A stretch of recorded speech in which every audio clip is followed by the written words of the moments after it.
Hi, everyone, and welcome back to Damn Parenting, your English-speaking parenting podcast from Amsterdam. And as you know, we are your hosts, Maren and Eva. Today, we are talking multilingualism, which is quite a tongue tangler for me, and bilingualism in children, because it is, Eva, you are in charge of all the weeks and celebration dates. Is multilingual week or day, or what are we celebrating with lingo? Is International Mother Language Day. Okay. And yeah, so basically it's a case of celebrating our mother language, but actually in effect what we're going to learn in this episode is actually its home language, is how we're going to actually say it. Yes, and this episode we thought is, of course, because we are running an English-speaking podcast for expats in the Netherlands, highly wanted and asked for, and of course all these questions of, so I am speaking this language to my child, my partner speaks this, and then Nana and Grandma and Opa speak that, and then they go to school here, and how are we managing all these languages? So this episode is for everyone who was questioning, am I doing this right? I was questioning because I'm not a linguist. I have had one semester of linguistics, failed the exams, and that was that with me and the lingo. So I was just doing a little research here and there and frantically like Googling one phrase. Is this okay? Do you raise a bilingual child like that? Or one person, one language approach? Like all these questions that we have raising our children in a multilingual environment. And hopefully with this episode, we will put a lot of ahas and wows and a lot of ease into your brain and into your self-confidence. We brought Eowyn on, and she is she running a platform? What's her profession? Eowyn, she's actually a linguistic. She's actually living in England and she's teaching there linguistics, but she also set up on raising bilingual children here in the Netherlands because she was living in The Hague for 15 years. She left about 6 years ago, I think she said. Yeah, she's got a couple of people here who are actually still helping people out locally. She a woman of mystery because she's actually doing quite a lot, even with government policies, with linguistics. I mean, she's out there and she's trying to make a difference in helping the world as we develop with the multilingualists and the fact that, you know, like yourself, you speak one language, your husband speaks another, and you're living in the Netherlands. I mean, 3 different languages. This didn't happen much in the past, but it's now happening so frequently that we need to upscale and develop new strategies and policies in place. Yeah, and Eowyn really, I'm putting this in very blank words, knows her shit. Like she knows everything about raising bilingual children, addressing the topics and questions that parents might have. So hopefully you will get a little bit of insight of what she has to offer. And of course, she also wrote a book. And if you want to connect with someone here in Amsterdam, there's also one person here in Amsterdam. Her name is Mimi, and she's been to the Mama Social brunches. That's how we got to know her. And we thought, let's bring on these people to have a chat about language. And we hope you find this as informative as Eva and I did, and you enjoy this really highly asked expert interview with someone who really knows what's going on with the languages. So enjoy. Field from Raising Bilingual Kids on Instagram and also on the podcast. Eowyn, thank you very much for joining us here. Thank you for having me. Today we are celebrating International Mother Language, as it were, and we reached out to yourself to talk about this as obviously international people living abroad. There's a lot of issues basically that can raise in a house and concerns for parents about how we're going to do this. So I think the first thing that we're going to start off with is, firstly, will you introduce yourself so we kind of get a feel for who you are and where you come from and why we've invited you on? My name is Eowyn Crisfield. I am Canadian born and raised, and I have a background in applied linguistics, which is the teaching and learning of languages and bilingualism in societies. And so over the course of my master's and my PhD, I specialized particularly in the development of bilingualism in children's homes and in schools. And so I've been working in this field for quite a long time, working with families on family language planning, working with schools on provisions for multilingual children, and working with various kind of governmental organizations on language policy. This is how I spend my life. I also work part-time at a university in the UK as a senior lecturer in English language and TESOL. So that's my academic side still. So you really know your lingo in and out. By this point, all my family knows my lingo. And this is the reason why we have her here. I've taken one semester of English linguistics. I failed the exam, and that's when my history with linguistic ended. So I'm very delighted to always hear when people stuck with it and, as it seems, found their passion in this field. I did. I always say I'm very lucky. I found my ikigai, which is a Japanese concept of the crossover of what you love to do, what the world needs, and what you can make a living at. Yeah, we got to reach that with this triangle. podcast. Yeah. So first, I think we'll quickly address, so it's International Mother Day, as I said, and this year's theme is the multilingual education and necessity to transform education. You've just mentioned yourself that you've been working with governments and policies, but for this, we were really focusing actually on the home language topic. We'll start with the first question, which will be, how do you define home language? So as you know already from your brief bit of research, that it's quite complex how we talk about languages. Different terms are used in different places to mean the same thing. And so kind of consistently, I work with the term home language, meaning any language that's spoken in the home from a very young age. So the language of the caregivers, the language of the grandparents, if they live with you, anybody who's involved in a child's linguistic upbringing from birth or from a young age. Okay, so for example, in my instance, I'm with a Dutch man, and so my daughter was raised with English, bit of Irish, and Dutch. So then English, a bit of Irish, and Dutch are her home languages. And you can see immediately why we needed to move away from the term mother tongue, because a child can only have one mother tongue, and then two of your daughter's languages would be left out under that. And so, this is why we've reframed, if you will, the terminology we use, because we realized that using the term mother tongue was reductive, and really we ended up missing a lot of pieces of the puzzle for children's development. That's why I was frantically researching, thinking, well, if it's my mother tongue, yet my daughter is speaking better Dutch and a lot more Dutch, I was getting confused as well on that terminology. So thank you for clearing that up. So we are talking about home languages now. I guess we could kind of just launch straight in and just ask, what are the critical periods, home languages, we should say, development for a child? So it's less about critical periods and more about what your expectations are. But we do know that languages that a child learns from birth or from a very young age are encoded in a certain way in the brain. They have an ease of access. And we do know that for very young children, i.e. babies, learning 2 or more languages at the same time from birth doesn't seem to cause any particular delay or difficulty for them. So it's a really good way to become bilingual. And we know that there are positive effects, kind of cognitively, linguistically, and socially, from being raised with more than one language as well.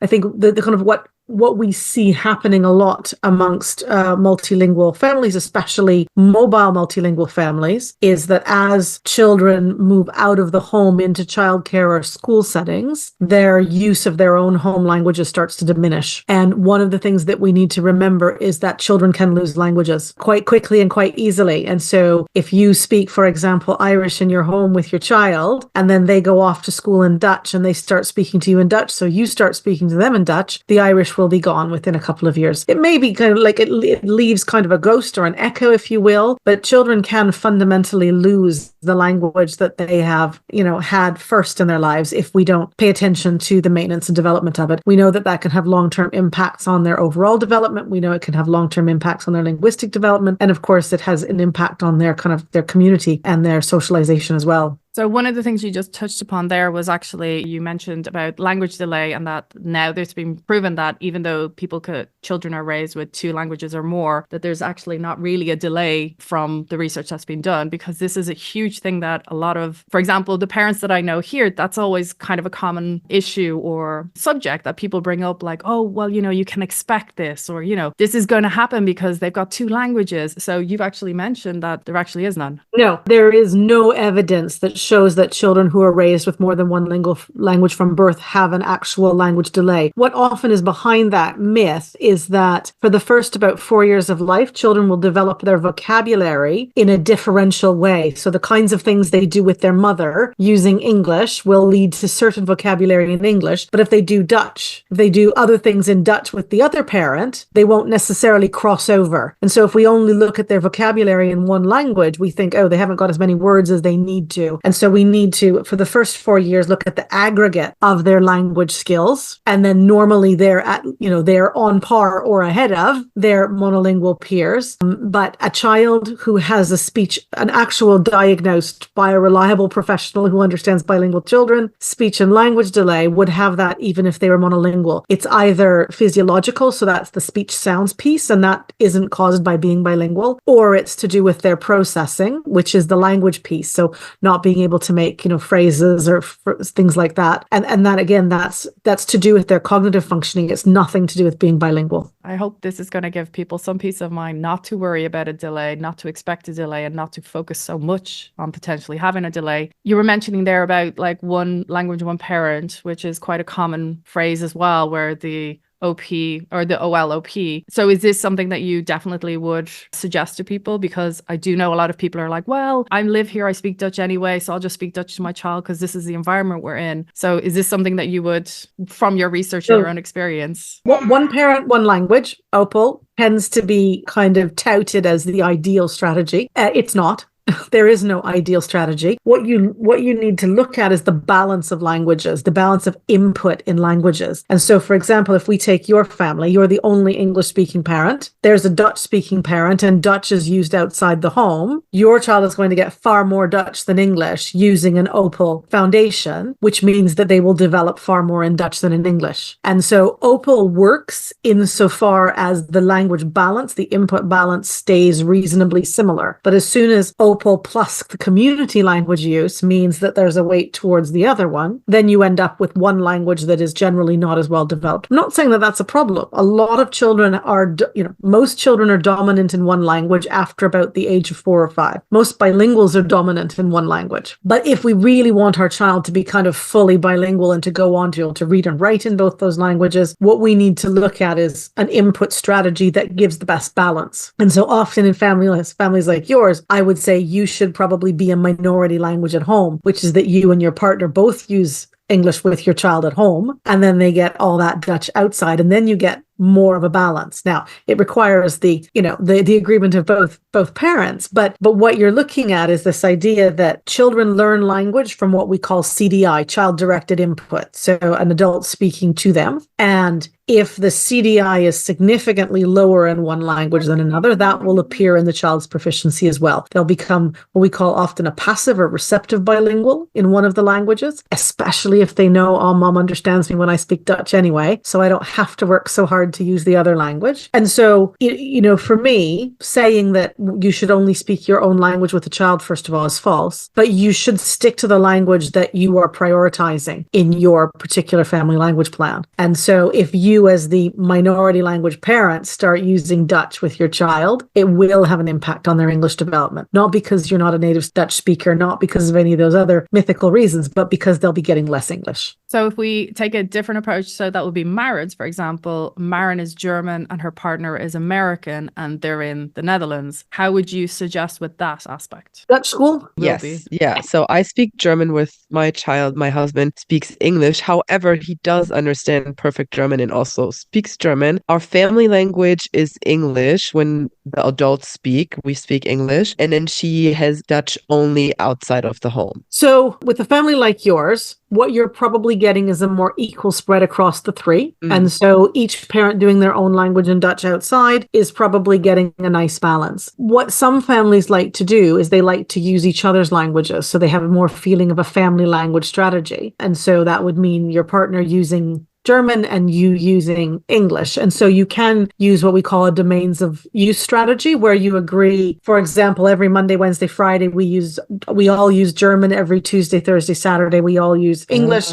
Sundays, we do whatever we want. Or, evenings, we all have dinner together in German to make sure that the German keeps up. In a family like yours, what we would likely see happening from about school age onwards is that the English will start overtaking the German, because English is more present in the Netherlands, and English is the language that all kids are motivated to learn. They'll have friends who speak English, they'll have, TV, they'll have all that kind of presence of English means that English soon starts to take a bigger and bigger place. And then the minority language, which in your case is German, takes less of a place. And so you may find that you need to rethink your strategy when your child is 7 or 8 years old, because you can feel that the German is not keeping pace with the English and Dutch. The one thing that I have noticed, and I am mostly with my daughter, so she gets more exposure to German right now. However, she speaks English with her dad, but she uses the German syntax a lot of the times when she speaks English. And I was always worried that her English is going to get weak and weak, but now I'm hearing the opposite, that actually her German is going to be a loser in this. Eventually, yes, but it's really great that you're the primary parent right now at home, because you'll give her really strong foundation in German before the English starts increasing and the Dutch starts increasing. And if we notice, because I'm not sure what to do, like with her syntax, is it better to correct her or to just reply in the correct way? I'm like just not reply sure. in the correct way. Okay. Bilingual children, when we think about what the brain of a bilingual or multilingual child looks like, we have to imagine an iceberg. And underneath the water is everything they know about how language works. And above the water is the bits that sound like German, the bits that sound like English, and the bits that sound like Dutch. And so when young children especially communicate, they're not stopping to think about, am I choosing the right code? They're just communicating. And so you get this, and they're really skillful at it. If you pay attention to your children and the way they mix their languages, you'll find that they'll put the right accent on a word in the wrong language. My daughter once said to me, "Maman, je veux un towel."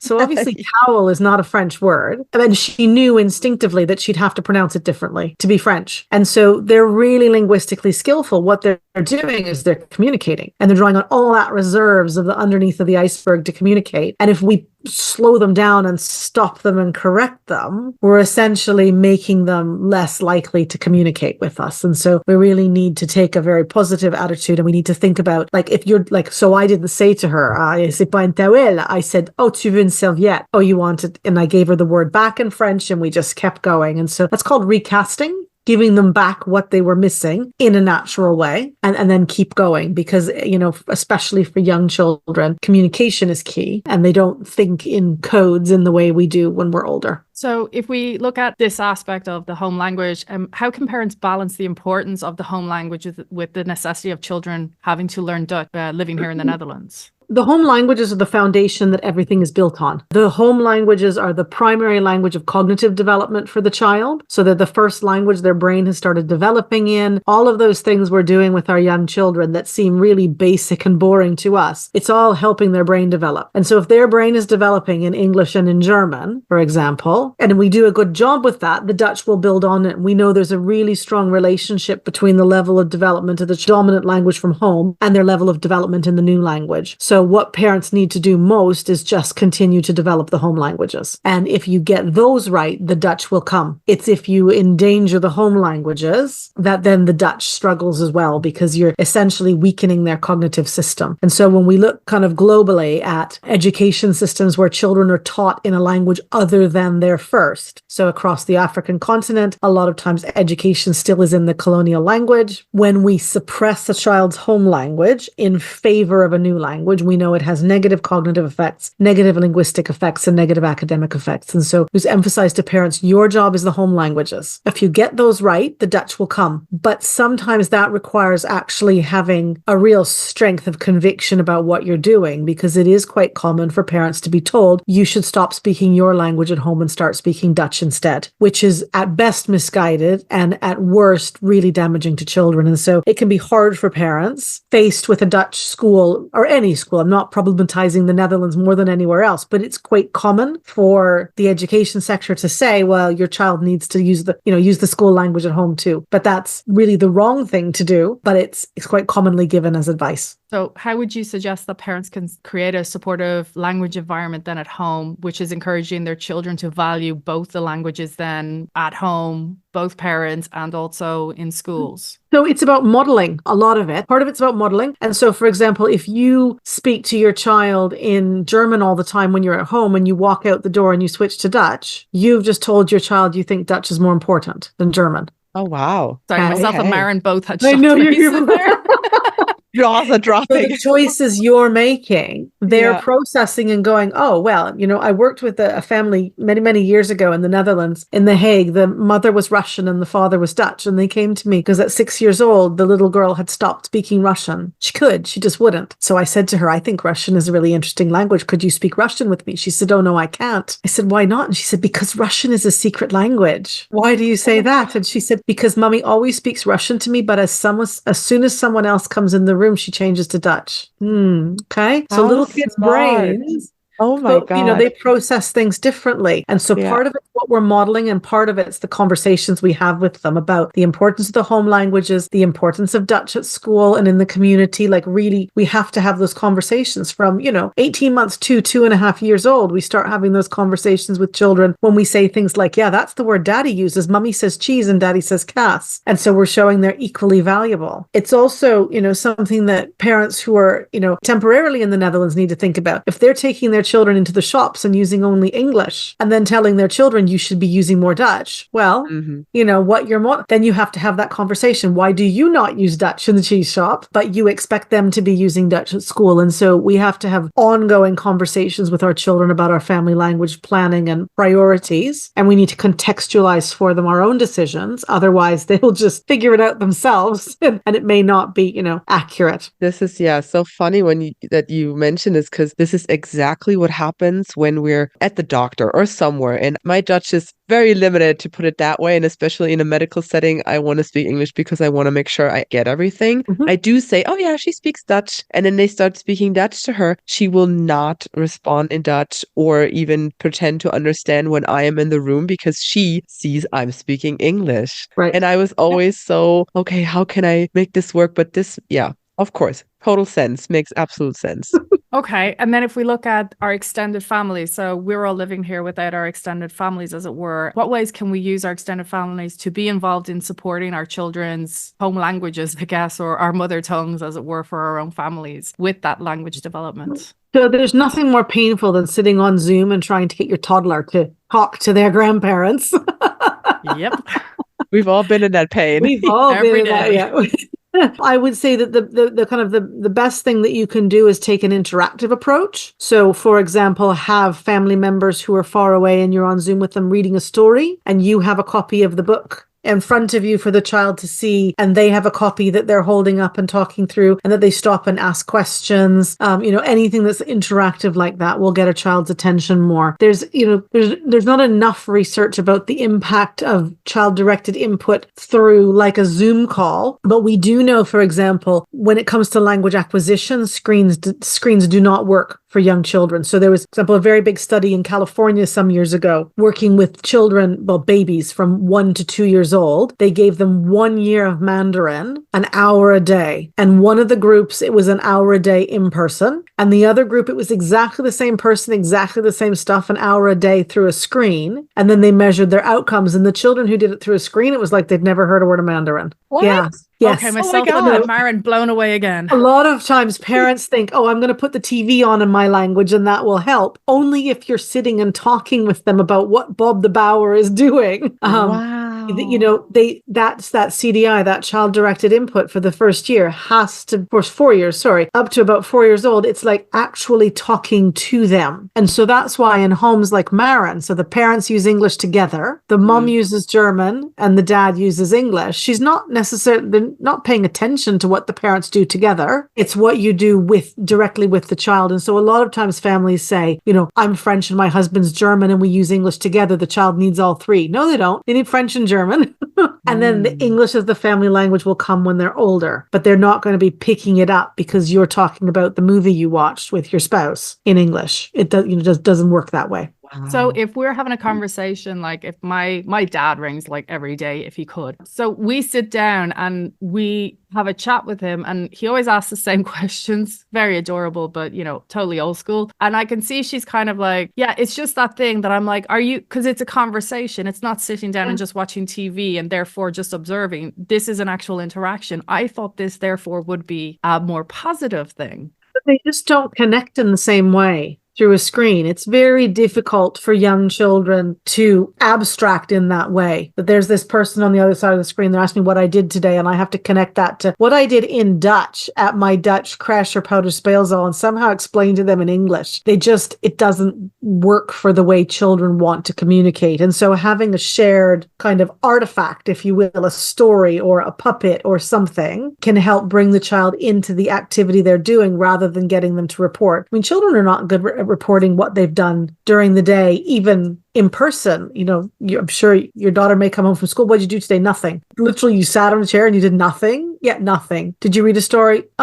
Maybe. Meanwhile, there's a photo of her holding a crocodile. Yeah, exactly. And you're like, wouldn't you like to tell me about that? But if you show her the picture of her holding the crocodile, she'll be like, oh yeah, I held a crocodile today and it was really scaly. But they need that concrete to interact with the abstract. Because, yeah, actually, funnily enough, we got the Tony's box, and what we did, exactly what you say, is we've got characters for my family so that they're reading stories. We have the books here. I send pictures on WhatsApp, and then they record the voice, and we kind of go through the stories that way. And how's that working? Great. You can see she favors one of my family members over the other. Don't they always? Well, it's because they're very not the one that really needs to be favored. Well, I think it's because my sister really likes to point out all the pictures and chat about that. And meanwhile, my brother puts in loads of sound effects in his story. So there's it's very different. So, but that's really using Irish with her or English? No, it's all English. My Irish would be kind of more Irishism because much like what you just spoke about, I was raised in Ireland, as you might know, we're raised with Irish and English, but we don't use Irish a lot, especially in the East Coast. So I'm using certain phrases and counting and that kind of a thing, but I'm not speaking full fluent Irish to her because there's absolutely no point. Maybe when she's older, we can both learn together. When she's older, you can go and do Irish immersion together.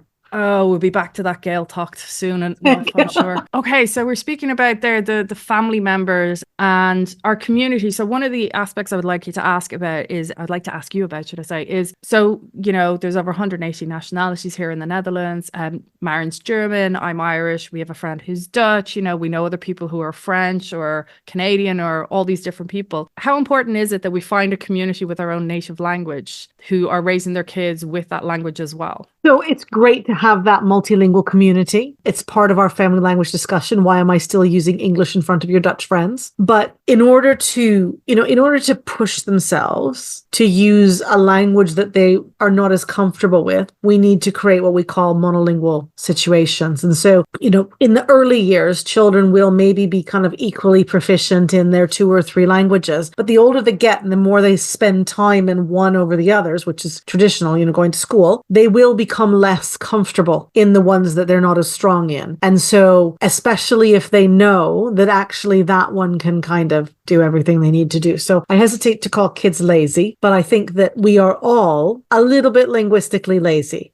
Even, expats living in the Netherlands, we know we get ready to go to the cheese shop, we plan what we're going to say, and we get there and we start. And when they speak English, we go, oh, phew, oh, that's so much easier. We all like to be in our strongest language. It makes us feel more competent. It makes us feel more secure, and it's just easier to communicate. And so when children have developed a dominance in one of their languages that works in their wider circle, they will default to that one. So when I was living in The Hague, for example, I would meet very frequently parents who were like, oh, we tried to set up a Spanish-speaking play group so our kids would speak Spanish. And what ended up happening is all the parents were speaking Spanish together, and the kids have all realized they all speak English at school. So they're all speaking English together. And so you do need that kind of protected environment where the kids have a little kind of positive pressure. Grandma is standing there holding the ice cream, and they've got to say, can I have the ice cream, please, in German and not in Dutch, because grandma won't understand it in Dutch. And so creating that community where there's a kind of a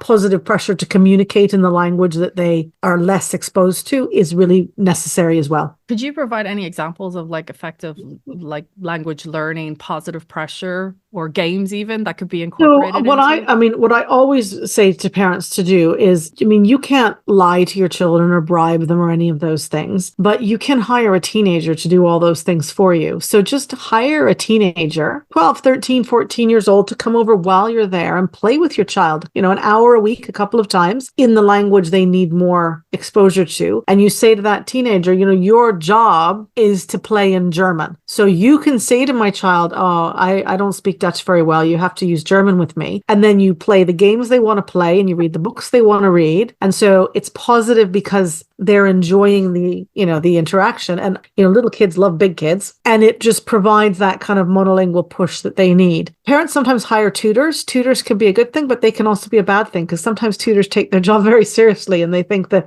being a tutor means we have to do worksheets and spelling and things. And that's not what you need. You just need interaction when they're young. I'm loving this idea of hiring an older kid. I just need to find someone. If there's any Irish teenagers out there in Amsterdam, hit me up because I really need this. Wow. So funny. We tend to overcomplicate all this, but then you say all these easy things and it just makes sense. Yes, of course, like hiring a tutor from our perspective. Oh, yes, it's going to be efficient. It's going to be the right way. There's going to be no mistakes. They're going to learn it from like everything perfect. But then, like you said, they don't stick to it because they don't enjoy it. They don't link this to a positive time. They link this to pressure and I don't want to do this. I'm annoyed with this person. And then, hiring the neighbor kid and they just play whatever sticks on the ground, it's going to have a bigger impact on that. Well, and it's the same with, Saturday schools or what we call complementary schools or heritage language schools. They're a really great place for children to be exposed to more of a language. And for example, German eventually to learn to, read and write in German. But if the style of the Saturday school is such that the kids don't enjoy it, it's going to do more harm than good. And some of the Saturday schools are great. And some of them are like, sit down, here's a desk, do your work. And it's like, well, I just did that all week. So I don't want to do it again for 3 hours on a Saturday. The more successful ones are the ones that are they involve culture, they're transdisciplinary. So they might be learning, some dancing and some food and a little bit of geography. And it's not just kind of sitting and replicating the reading and writing classes that they already do in school. And they are not really, most of them are not particularly minded to do that on the weekend. Some kids are, but not all or not even many. Yeah, when you're talking about culture there, if you immerse them in the culture, like through, as you say, music and food and whatnot, is that kind of an added bonus because there's kind of new novel aspect to it or does it need to be a consistent every single week, the same thing? No, it can be different things in a different week. It's just about showing that it's not just about using the words I want you to use, that there's a kind of a large body of things you get out of it. And so, doing Irish dance in Irish, for example, which I don't even know if you can do. My daughter did Irish dance in the Netherlands for 10 years, but it was all in English. Yes. Although I think he could have done it in Irish if he wanted to, but the demand wasn't there. No, I'm sure not.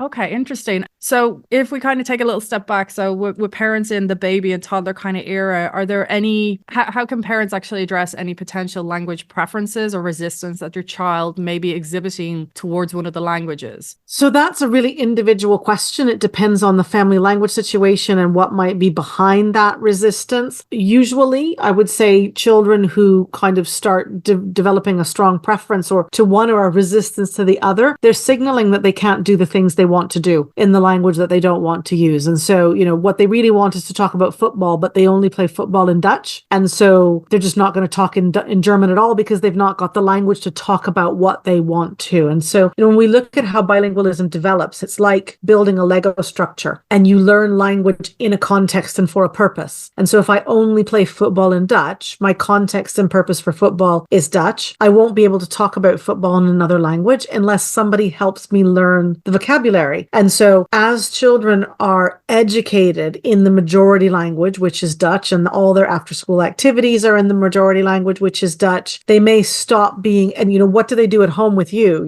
They do their chores, they eat their broccoli, they do their homework. And so the home context becomes quite restrictive. They're not doing the kinds of things they want to do. And so they don't develop that capacity and therefore they don't want to use it anymore. And so it's really tuning into that idea of, we learn language in certain contexts and for certain purposes. If a child is not wanting to use a language, it may be because it doesn't fit their needs, their own proficiency in it. It's like the things I want to talk about, I can't, so I'm just not going to bother. And so it can be a signal that you need to tweak your family language plan, start getting more input in that language on a broader variety of topics and engaging in, extracurricular activities and whatever it is that they want to do in that language as well. When you're saying this, I'm actually laughing because it reminds me of, 10 years ago or so when we were moving into our apartment and you have to do it up as, you have to put in your own floor, you have to do everything here. We were putting down, those things at the end between the wall and the ground. And my husband was just like, the plinton, the plinton, the plinton. And the thing was, I genuinely could not think of the English word because I'd never had to do this back home. So I never kind of learned the word. So I learned the word plinton, and that became my word ever since. And it took me a long time asking my friends to go, can you tell me what is this English word? Because I don't even know it, because I didn't learn it because I never had to learn it. Meanwhile, they're doing up their houses and they're going, oh yeah, the damn skirting boards. And I was like, that's the word, isn't it? So it is a context. We use the word plinth in English too. We do. So you can just call it the plinth. Okay. Ignorant here. Okay. No, it depends on where you are, but absolutely. And so you see, like, even when it's obviously your dominant language, you don't know all the words to everything. You don't know the words probably to, doing brain surgery. It doesn't mean you're not a fluent English speaker. It just means you've never done brain surgery. And so this idea that we often have about bilingual children should function exactly as monolinguals in each of their languages, completely false. A bilingual is not two monolinguals or squished into one brain. It's a composite, it's an aggregate ability that has this underneath of the iceberg, everything they know, and then what they can do in the different languages will depend on what exposure they've had. And so I hear a lot of families who come to me for family language planning, oh, I'm really concerned because my child doesn't sound like their cousin living in Spain. I'm like, well, your child is English, Spanish bilingual living in the Netherlands. Of course, they don't sound like their cousin who's Spanish speaking living in Spain. They don't have the same context and purposes. They haven't developed the same vocabulary. And so we problematize bilingualism by expecting bilinguals to function as if they're monolinguals in each of their languages. It's not a realistic thing to expect for anybody, never mind for a young child. But, even as adult bilinguals, we can do different things in different languages. Like when I moved to the Netherlands, the first thing I learned to do is feed my family, right? It's my first context and purpose. That's pretty common. My second was to call the gas board and say, I think I have a leak, because I thought I had a gas leak. Now that's not a common second context and purpose for Dutch. And so I bet that there are lots of expats living in the Netherlands who never learn how to say that in Dutch because they've never gone, ooh, I think I have a gas leak. And so, we only learn language in a context in which we hear it and a purpose for which we need it. And so we look at our children's bilingualism as being modular. What do they need to be able to do? Let's build that. What are they not actually doing very well in my language or not wanting to do? Well, let's build that. It's the same for the adults who move to the Netherlands and have to learn Dutch. It's modular. So I'm thinking now from a different context. So for your example of Spanish, if two parents are Spanish and they have their child, the migration and relocation affect a child's connection to their mother language, since their home language would be Spanish. How would that affect them, and what support system could be established in these kind of circumstances? So I think it's just really being clear that the home is for the home language, but we need to pay attention to the quality of the input that they get as well. And so the kind of language we tend to use at home with our children is quite restricted. It has the goal of trying to get them to do what we want them to do. It's quite repetitive. A lot of go get your shoes, wear your shoes, it's time to go to bed, And so we need to think about the richness of input as well. So we need to think about the storytelling and the game playing, and that as we're walking with our children, we're describing our environment so that we're really developing their language for lots of contexts and purposes. And we need to keep in mind that if our child is going to school in a different language, so say they're going to school in Dutch, but the home language is Spanish, they're going to learn to do mathematics in Dutch. They're not going to be able to do it in Spanish unless we do it in Spanish with them. And so when the Dutch homework comes home, the math homework comes home, you do it in Spanish so that your children develop the ability to do mathematics in Spanish. And probably because you'll be better at supporting them doing it in Spanish than in Dutch too. So their mathematics will be better. And so it's really recognizing that the home as an environment has quite a restrictive set of contexts and purposes. School has a really wide set of contexts and purposes. And so we need to think about that in our family language plan. Otherwise, our children will start moving towards the school language because they could do so many more things with it. I'm just thinking here, when you're saying about being so restrictive in the home, for example, with play dates, if another child comes over and they're Dutch from the school, and that child comes in, and both children are obviously going to be communicating in Dutch because that is their communication channel. And if your child turns around, or if that other child turns around to ask you something in Dutch, you have to just not answer in Dutch and only respond in English and get your child to translate. So you can speak to the other child in Dutch. Okay. And if I don't understand, to say to your child, when the play date starts, you say in Dutch to the little child. You may not know this, but I always speak to name of your child in English. That's another language that we use together. So you're going to hear me using that language, but we'll translate for you to make sure you understand too. So you're valorizing your own language in that situation so that your child knows I can keep using English with mummy, but she'll use with Dutch with my friend. And what if there are families here who've just moved here, they have no Dutch whatsoever, and they're stuck in the, I don't even understand what this child is saying? You ask your child to translate. Okay, fair enough. Stepping back into the children's emotional well-being, as it were, what is the relationship between their mother tongue or their home language? What is that connection with that emotional well-being for the children's well? I mean, it really depends on their journey to bilingualism, but we do know that in situations where the home language weakens, we call it language attrition, where they start losing their home language, it can have a negative effect on the parenting relationship, because parenting in a second language is not usually as effective. And so we know it can damage the parent-child relationship, and we also know it can have a negative impact on their relationship with their extended family. And so, you know, for example, in a parallel universe where English were to be endangered, if your child's English started kind of becoming less and less useful, you would go to Ireland, and that your child wouldn't be able to play with anybody, but it wouldn't be able to communicate with their grandparents. And so it has a knock-on negative effect on the family. There's a concept that we call funds of knowledge, which is kind of like the kind of the cultural piece that older members of the family in particular share with our children. And when families can't communicate their funds of knowledge to the younger generation, it becomes lost. And so you see that a lot in immigrant families and refugee families, where there's a push to use the school language instead of the home language. And then you get this fracture in the relationships. And by the time the kids are teenagers, their parents can't have, you know, in-depth discussions with them about all the kinds of things you need to have in-depth discussions with about your teenagers. And they can't talk to them about their culture, their background. They can't discipline them effectively. And so you get, you know, all of this kind of negative side effects to the loss of the home language. So one thing Also you for mentioned their there was identity, I guess, right? Absolutely, when because then children they are feel they asked, can't. yeah, They feel they can't be who they are. one of the things you said there was parenting in second language can damage the relationship in that way. Whereas earlier you had actually mentioned bilingual. So for example, myself and my husband, so English speaking and Dutch speaking, that if we make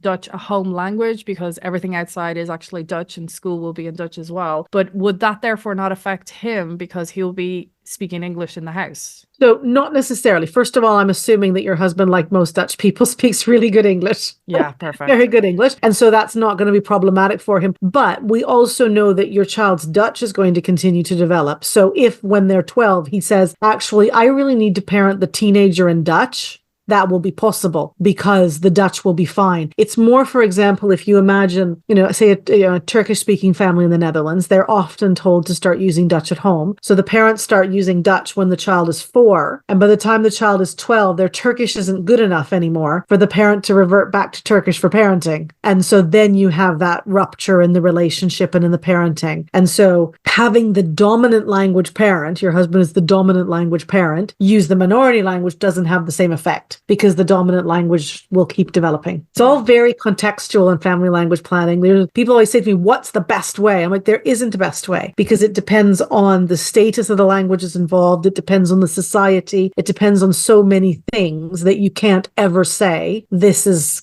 going to work, because there are lots of variables at play. I haven't entered into the school system yet, but I'm just wondering, do bilingual families, as it were, so you have a home language or two parents speaking different languages, the child goes to Dutch school, is there a potential need for additional like language support in school? Because I don't know about the Dutch school system, as I said, but like in Ireland, for example, I was speaking 4 languages because we had to learn French and we had to learn like another language. And it was that thing that it was like, it was too much. Is there usually a need for language support then for children going into school? So again, it depends on the context. So your child will go in as a Dutch speaker. They'll go in as a Dutch bilingual, but I would probably say that the vast majority of children who have one Dutch-speaking parent don't have any problems in the school system, because Dutch is, you know, the majority language everywhere. Children who go in without a Dutch-speaking parent, it's a different process. Obviously, they have to learn Dutch, depending on if they've had exposure in creche or Peuterspeelzaal or anything. They may have some Dutch, they may have none. And then their journey really depends on how much their school understands the development of young bilinguals and how well supported they are. It doesn't have to be a problem, but often educationally it is, because the school doesn't know how to best support those children. And so they don't work kind of in partnership with the parents. And so again,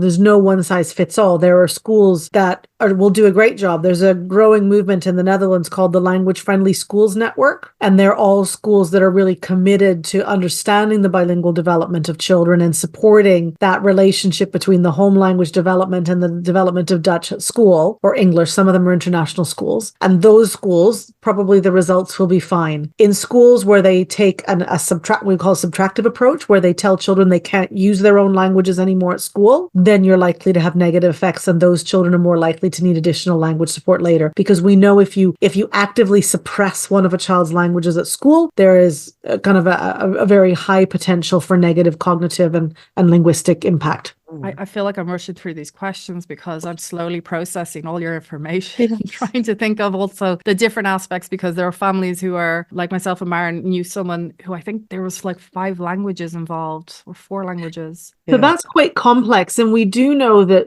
children should always get enough input in one language to develop it well, or 2 or 3. But when children's input is spread across 5 languages, there is a chance that none of them are functioning at the right level for their age. And that's obviously a negative situation to be in. And so, it's kind of looking at then the multilingualism itself isn't the problem. It's that they've not been given enough of that child-directed input to develop any of their languages to the right level they should. So you may have a 4-year-old who has exposure to 5 languages, but can't speak any of them or understand any of them like a 4-year-old should. That's problematic. That's very different than in the Irish context, where you have English and Irish, and then you add French later, and you add the adding later is not a problem. But in those early years of language acquisition, birth to 4, we do need to make sure that at all times one language is the right level for the age. And that if there isn't, then we need more input in one of them to make sure that they have a solid foundation. Otherwise, they're kind of building on on an insufficient foundation. It's a lot, because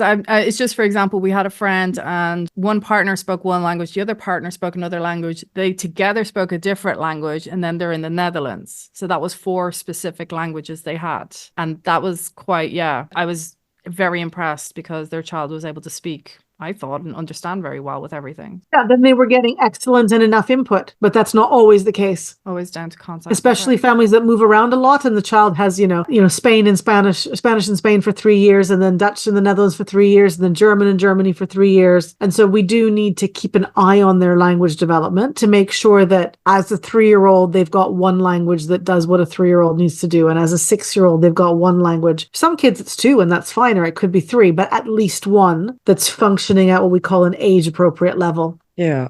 All this info all takes so much pressure off me, because especially with the Dutch, my daughter doesn't speak Dutch at home. She uses certain words, and now I understand in the context that she used them at daycare, and then she has the word in Dutch and she uses at home. And I was always worried about her level of Dutch, but they always reassured me, well, her Dutch is perfect. We don't hear any other language here other than here in this word. And I always had thought if she goes to school and she would need extra Dutch support, that it would be a failure on my parenting, and I would have failed in exposing her to the right amount of Dutch. But now hearing all your input really eases me a little and doesn't make me feel like a failure if she would need extra input. And this whole context makes so much sense, really. Yeah. This has been quite a lot of information, but it's given me quite a lot of food for thought that I think I'm going to have to pause while re-listening to this and also I'm going to be sharing this with the husband to go, did you hear what she said? Can we take this on board? Okay, well, so we're going to wrap it up here with one last question. What advice do you have for parents who may face societal pressure here in the Netherlands, which can be a thing, to prioritize the community language over their own when raising bilingual children? So I think a little research-based information goes a long way. I think that when you're raising your children as multilinguals, you need enough confidence in what you're doing to push back against the bad advice you'll get along the way. And so, if you take your daughter to school and they say, actually, we noticed her Dutch isn't really what it should be, we'd like you to stop speaking English and start speaking Dutch at home, you need to have the confidence of your family language plan and your understanding to say, actually, we know that the better her English is, the more easily she'll learn Dutch. So we're going to continue to use English with her. If you'd like us to use some Dutch resources at home, we can do that too. And so it's, it's taking a firm but collaborative approach. Where I find parents end up straying from their course is where they don't know quite enough to be confident when they're faced with somebody telling them that what they're doing is wrong. And so they shift and go, oh, well, if you really think that's the right thing, and it could be anybody, it can be a pediatrician, it can be the consultati bureau, it can be somebody at the school, but a lot of times professionals actually don't know anything about the development of bilingualism and multilingualism. So if you become educated in the Netherlands to work in a creche or to work in a primary school or to work in a consultati bureau or to work with children in any way, there is no standard training you get on how bilingual children are different from monolinguals. And so they're just giving you their opinion, but they might be quite certain about it.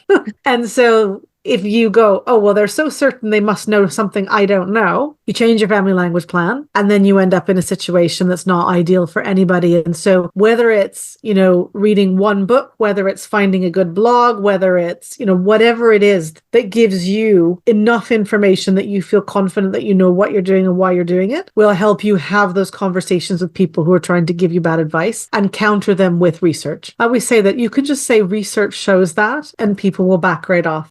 Put whatever you want to have. Okay. Because if you can demonstrate just through your words that you know what you're doing, they're more likely to respect that than if you kind of go, oh, well, do you think so? Oh, I've also been worried myself, and so I'm not sure what to do. And so I do encourage parents, you need to do some reading. You need to do some research because everybody kind of proposes that raising bilingual children is easy. You just do one parent, one language, and it's easy. And it's true that in multilingual societies, raising bilingual children can happen quite naturally without any plans. So, everybody in India speaks multiple languages without a family language plan. But when you are a German-English parenting couple raising a child in the Netherlands, your community of practice is much smaller. And so the responsibility for the language development across those languages falls more on your shoulders. And the smaller your community of practice, giving your child lots of support, the more the parents have to think carefully about the languages of input and their plan. What do you want? Well, I really think this has been quite a lot, and it's going to take me a while to process it. But I mean, thank you so much for joining us. I think we're going to be having you back on to talk about different topics as well, because this actually is such a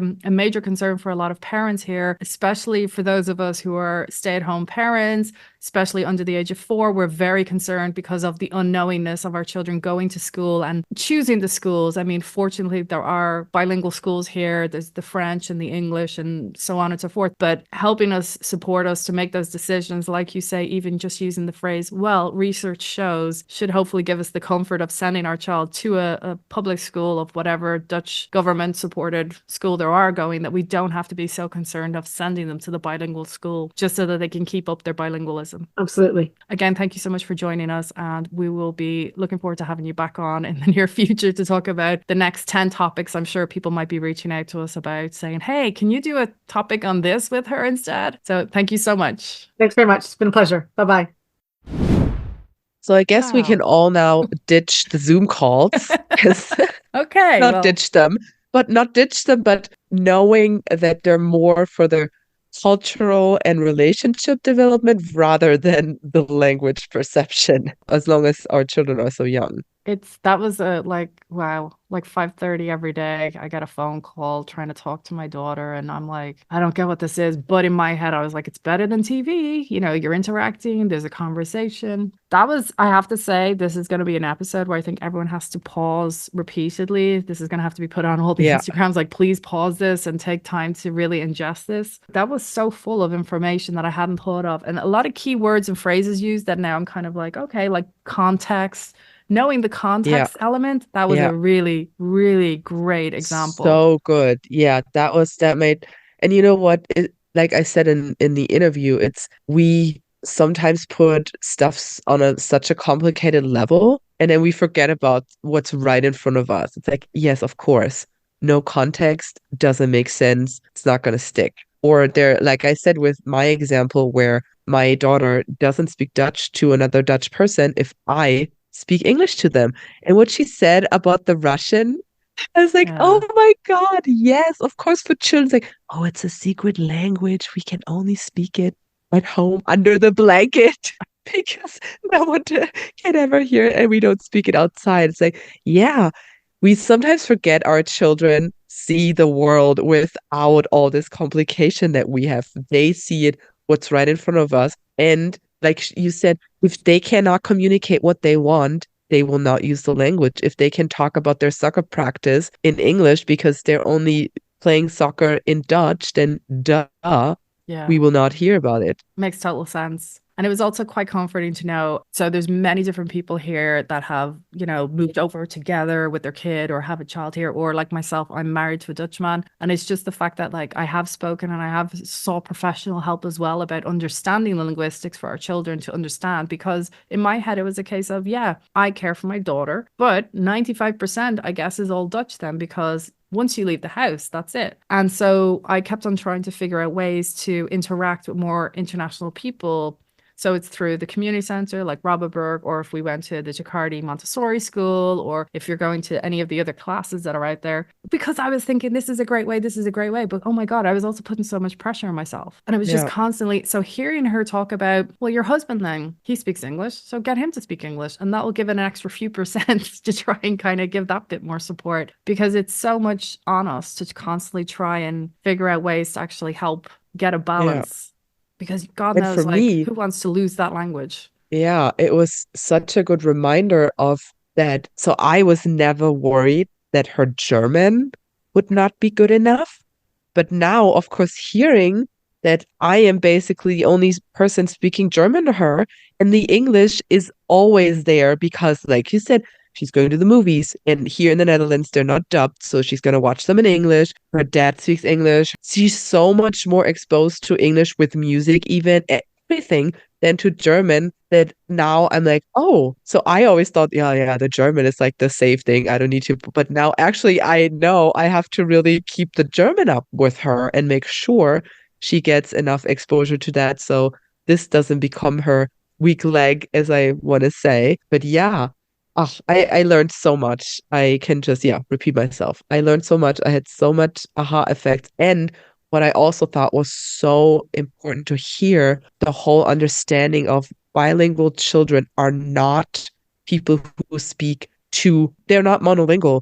It's not two separate languages that they separately can perfectly speak. They learn it different, and they will always have different vocabulary from my German as opposed to someone who learns German as a third language in school or whatever. They will always have this contextualized vocabulary. And that was a big aha for me that, bilingual, multilingual children are not monolingual speakers and they just have three monolingual languages separated from each other. But it's this whole Lego construct, as Eowyn said, and that was good way to think and understand how the language is developed. Yeah, it's been a really great episode, and we are going to be looking into different topics. If you guys have any specific topics related to bilingualism or multilingualism, do drop us a message. You can leave us messages on Spotify, YouTube, or Instagram especially. You can equally email us on damnparentingpodcast@gmail.com. We're always interested to hear what our community are actually wanting to hear more about. But with that, we're going to wrap this episode up because I got to go and read my notes about what we've just done and accomplished. So Maren, take it away. Yeah, so every Wednesday, we release an expert episode on this podcast. You can hear us on Spotify, Apple Podcast, YouTube, or wherever you get your podcast. Every Monday, we try to release a Damn Chats where Eva and I are just chatting about a topic that has come up over the week. If you want to support this podcast, please make sure you give us a 5-star review, maybe write a little nice note to us, drop us a line on Instagram, share and like this episode. Just make sure we are in the conversation. When you see questions popping up and we have an episode, share this episode with the person so we get into the conversation and this podcast gets seen and most importantly heard, of course. That we will wrap it up. We will hear you on the next Damn Chats on a Monday or on the next episode with an expert, which is going to be next Wednesday. And until then, bye.